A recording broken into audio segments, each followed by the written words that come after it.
Hey guys, it's Mountain Walk, and today we're going to be talking a little bit about another broken deck. That's right. This one is interesting, interesting because it's not something like a deck that most people are familiar with, at least not the particular version I'm talking about, as well as not like a kind of deck people will think, oh, this is totally insane or whatnot. But for the time it was available, it was pretty good, pretty good. Did a lot of interesting things, and was revolutionary in its own small way, right? The way we think about what decks and what creatures and things are good in particular formats. You know, getting rid of or undoing or relooking at old paradigms, right? With what we would say, oh, what's a good creature in this format? What's a good creature in that format? You know, 1 mana, 2 power guys, is that good? You know, or can we? Are we supposed to be playing like a bunch of siege rhinos, right? Big fatties that do things and expensive cards that have all sorts of abilities. I mean, yeah, that's kind of cool, but like, what if your opponent plays a counterspell, right? Like, I mean, then it's just like feels it's real bad. You're in a bad place, right?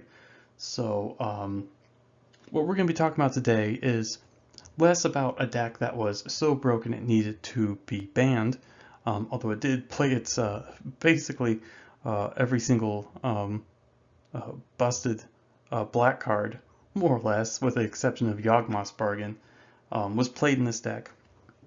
But it had its own fair share of power, but definitely an interesting deck, so let's get into it. Okay, like I said, it's going to be a little different than what we're used to. Most of the other ones we've talked about have been decks that were um, well, obviously broken, right? Too good for the environment that they inhabited. They were the sort of level zero sort of deck or tier S tier, right? Sort of style of deck where it's like it's the best thing by far and nothing else really even comes close. Like maybe you could kind of play another deck, but it would have to be like completely like a hate deck, right? Like it only plays stuff that's good against that particular deck. So not a healthy metagame, right? Something totally bad. But what we're talking about today is basically just an aggro control sort of style deck.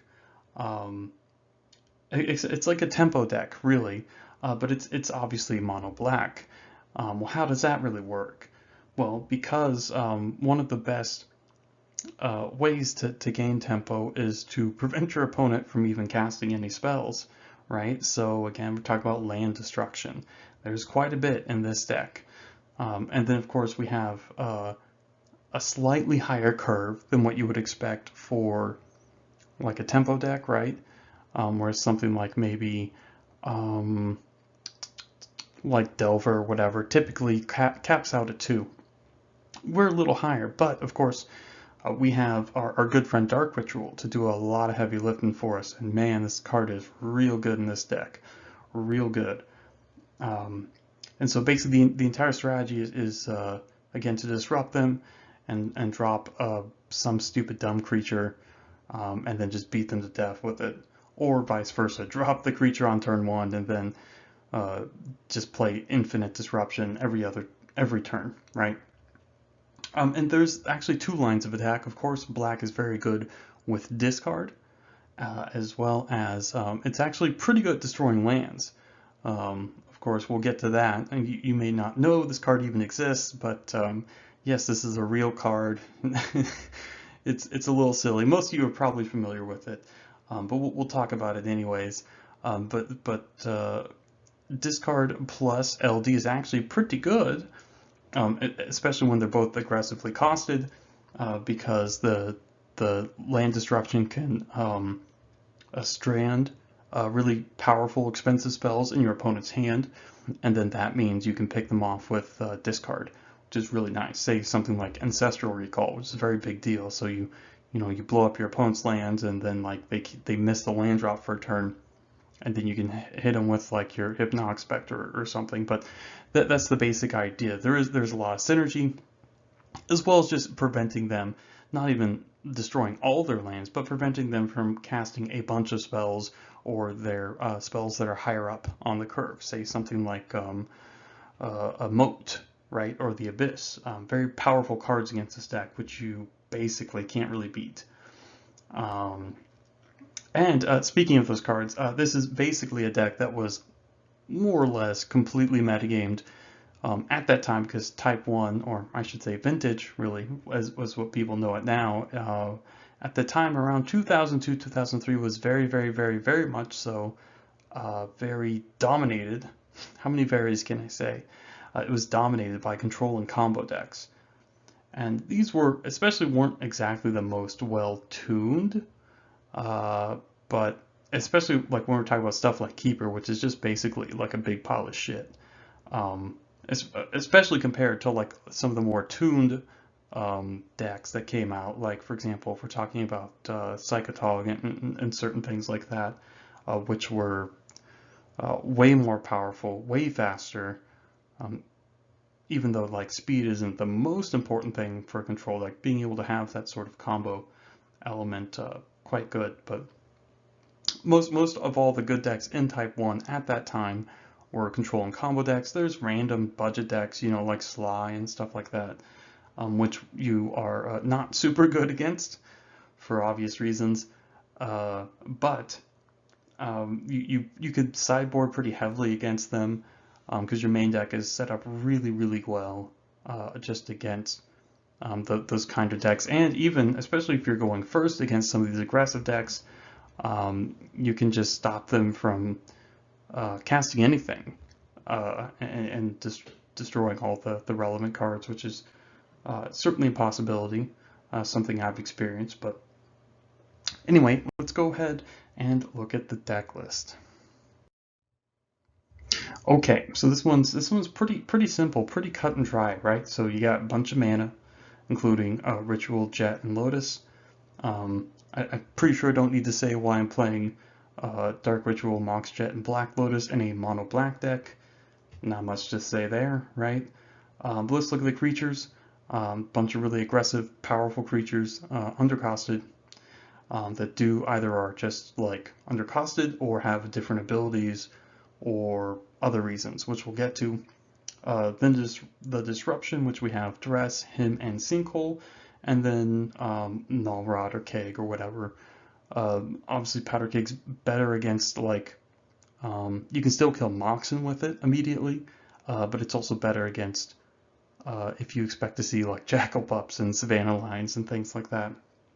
So it can help you pre-board a little bit. But Null Rod is, of course, a stronger card against, well, any of the Moxen artifact mana that's basically ubiquitous in Type 1, Vintage, I guess I should say. Obviously, since it was a format, right, like playing the Moxen, if you play a bunch of different colors, or if you have a bunch of colorless outlets, they're auto-includes, right? So Null Rod stops them from getting any use out of them. So that was one of the big problems against, like, casting a bunch of sinkholes is, they can still use their artifact mana.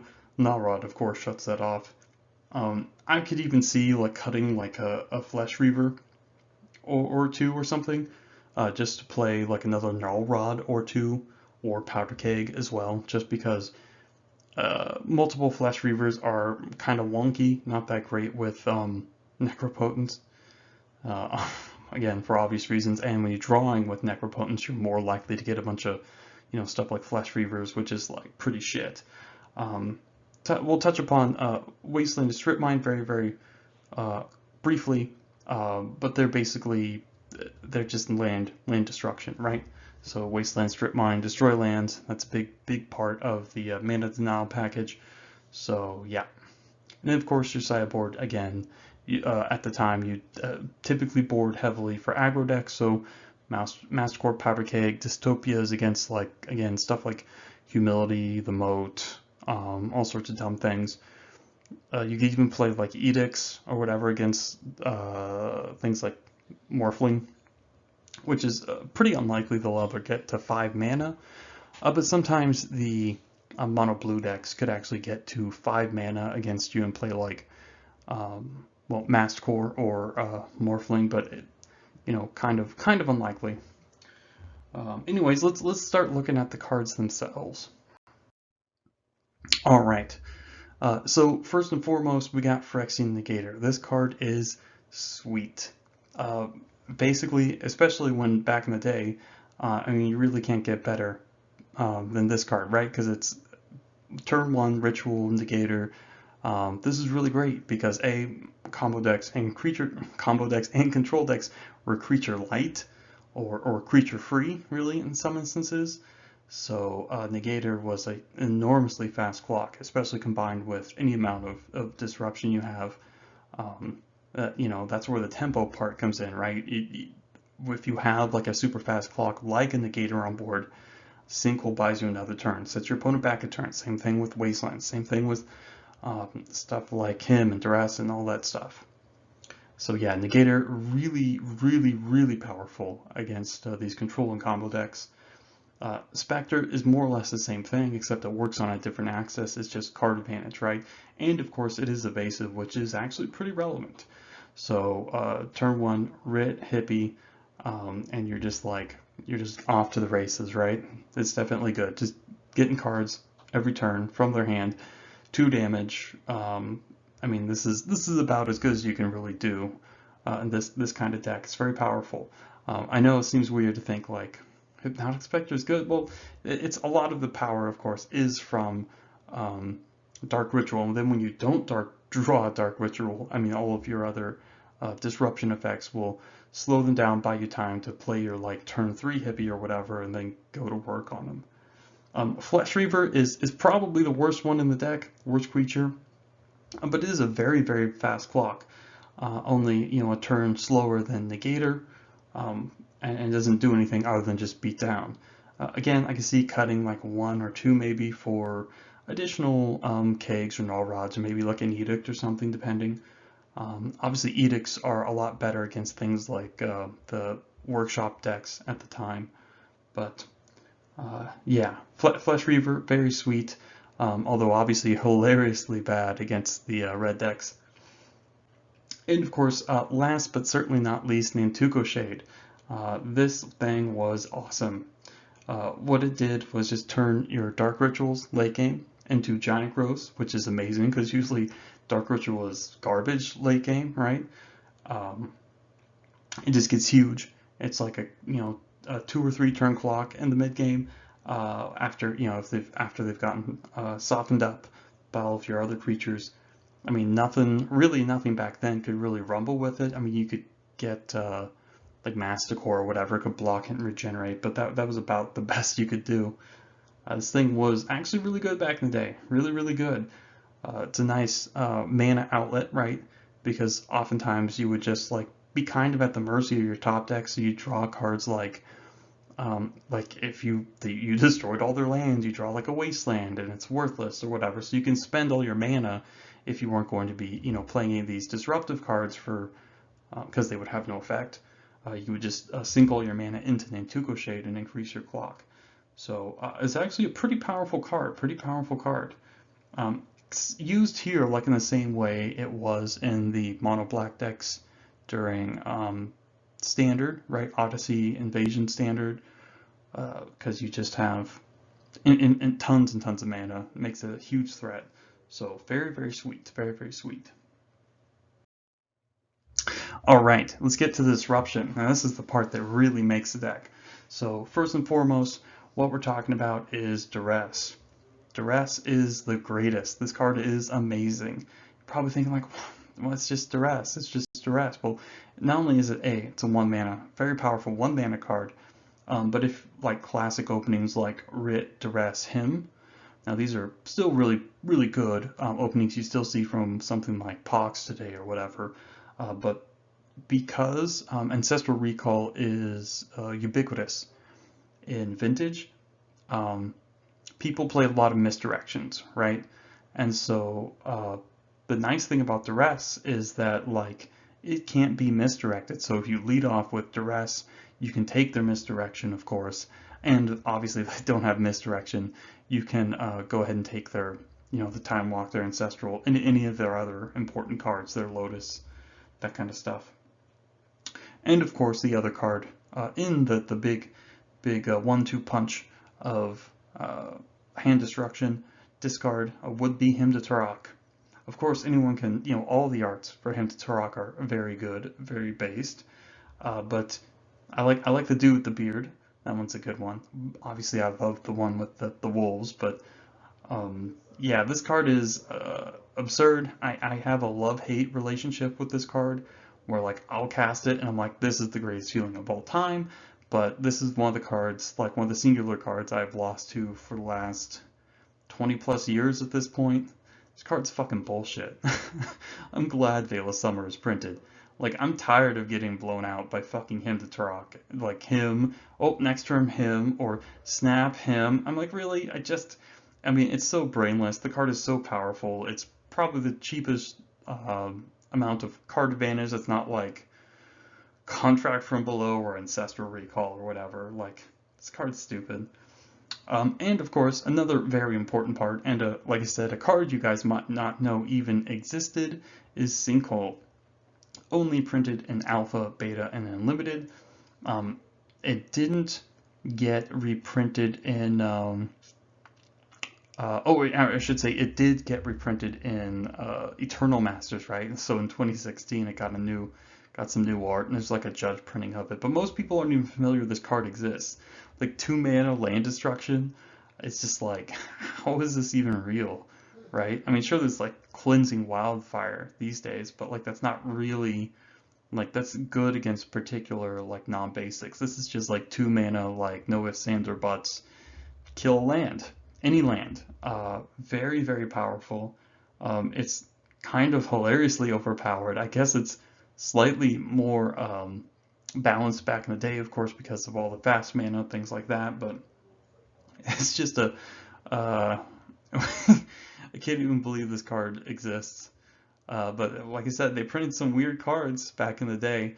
But look at that beautiful Sandra Everingham art. Which just it's just literally a single. I mean, it's just very literal, which I like. I like it. It's beautiful. It's good. It's simple, which is perfect for a powerful card like this. And of course, last but not least, Powder Keg and or Null Rod. They basically more or less have the same function, killing Moxes, but Keg's a little bit more versatile because it can hit also things like, artifacts that, don't have activated abilities, creatures, things like that.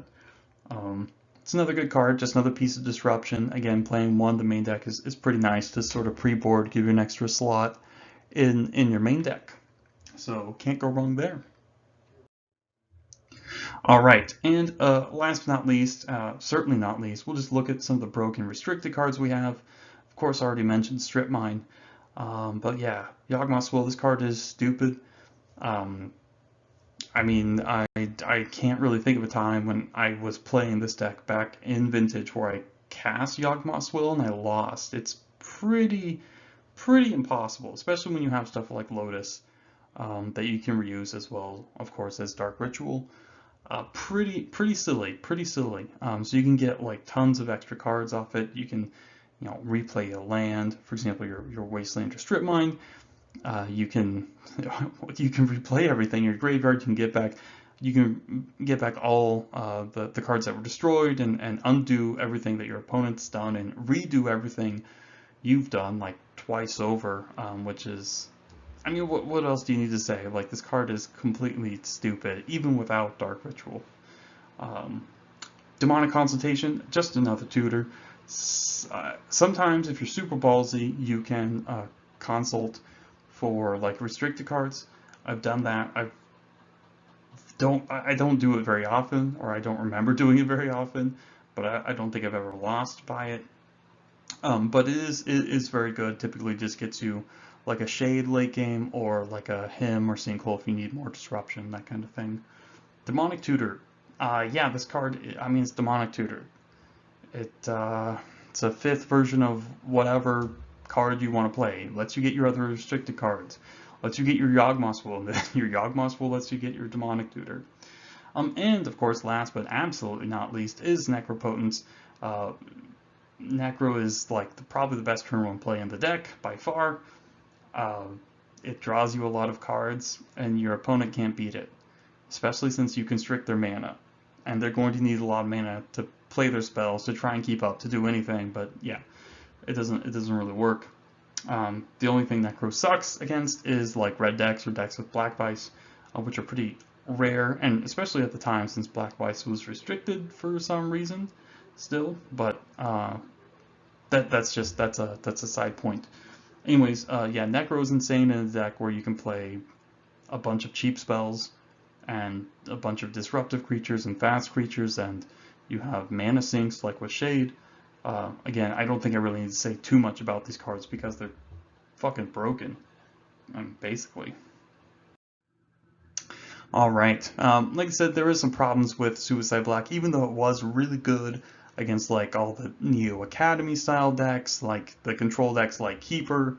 Both those decks actually I think were actually just shit, but there wasn't really anything better than them for a while, and there wasn't a ton of work on the format really, but those decks were just like fucking garbage, especially like pre-Onslaught when you didn't have fetch lands. But yeah, the biggest problem though was versus aggro decks. Anything with bolts, so Sly or Zoo or Stompy or whatever, that was pretty shit. I mean, obviously you could play like Perish against Stompy, but pretty tough, pretty tough.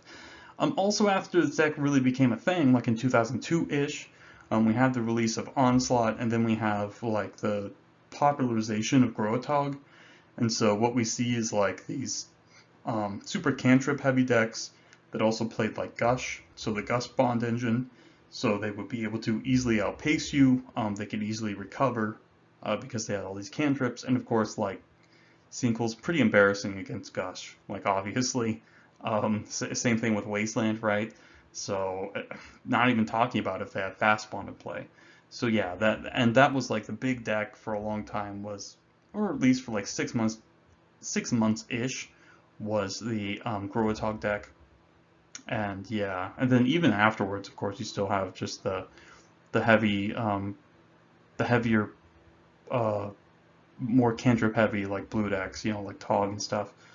So yeah, that especially Brainstorm, like obviously hiding cards on top of their library, and then they can undo everything with the Yawgmoth's Will. It's pretty bad. So that was not good. That was not good. And at least at this point, this was kind of like the last hurrah, right? So this is more or less the pinnacle, really, of mono black decks because, like, I mean, the only card that you'd really absolutely definitely want to play would be like Dark Confidant, which is printed a couple of years later. But mostly just like these sort of things were just outmoded by like because of all the powerful blue card draw, which just gives the blue decks too much velocity and lets them overcome all of the disruption that's like thrown at them by the black decks. Again, not even talking about stuff like Gush, which was legal half the time and just makes half of your stuff horrible. I guess it really reduces the value of like stuff like him too. As well as we haven't really seen any cards within the last many or so years that are really designed around like Dark Ritual, right? So we'll see Mercadian Masks is the last set where Dark Ritual was printed, and then after that, like say like in Torment, we got Cabal Ritual, and then after that, of course, the ritual effects went into red during Onslaught and afterwards, Mirror to Block especially. So there's not a lot of cards that like really are designed around Dark Ritual that really reward you for playing mono black, so you'll be splashing colors and other things like that. I mean, there are still cards that do work well with Dark Ritual. For example, like Rotting Regisaur. This is a pretty sweet, powerful card. But it does have a drawback, even though it is so ridiculously powerful. It would be nice if we had more like triple black, like mega powerful cards in the vein of Necropotence. I think Necropotence is a good card. Well, I don't need to say I think Necropotence is a good card, but I think it's fine if it's not played in combo decks. Obviously, it being played in combo decks causes all sorts of problems. But oh well, that's a discussion for another time. But yeah, sometimes we still do see these like really, for example, like Rotting Regisaur, which is like a really powerful card, very sweet card, and it's like you don't even lose it if you can't discard. It's so cool. Zombie Dinosaur, what? Yeah, so that's pretty neat. But we do see these powerful disruptive black decks more or less like Suicide Black or Butter Knives or whatever in Pox. And of course, Pox in like Legacy is just you can play things like the Abyss and Chains of Mephistopheles and Smallpox itself and things. Although that deck is definitely more of like a prison control kind of thing going on, really trying to run your opponent out of cards and not really playing very many creatures, right? Except for like maybe a single Nether Spirit or something. So yeah, Pox is basically kind of like this is the sort of last mono black deck that really can do these things, and you only really see it in like Legacy. There are some cards that you have like the Rack and Smallpox in Modern, but that deck doesn't seem to be that great. It doesn't really seem to have enough support. So yeah, but yeah, that's basically it, guys. That's just a rundown of one of my favorite decks. Like I said, probably the epitome of powerful mono black decks. And again, just due to the way that the way they print cards, right? We'll never see things like Sinkhole or Hymn to Tourach anymore to really give mono black decks really like a ton of power that they need. And of course, in older formats, which are dominated by cantrips and days and things like this, Force Will. Yeah, it's just these decks are these aggressive, disruptive, sort of aggro control, tempo style black decks. Not that good against a lot of the control and combo decks because the disruption just isn't as effective as it used to be.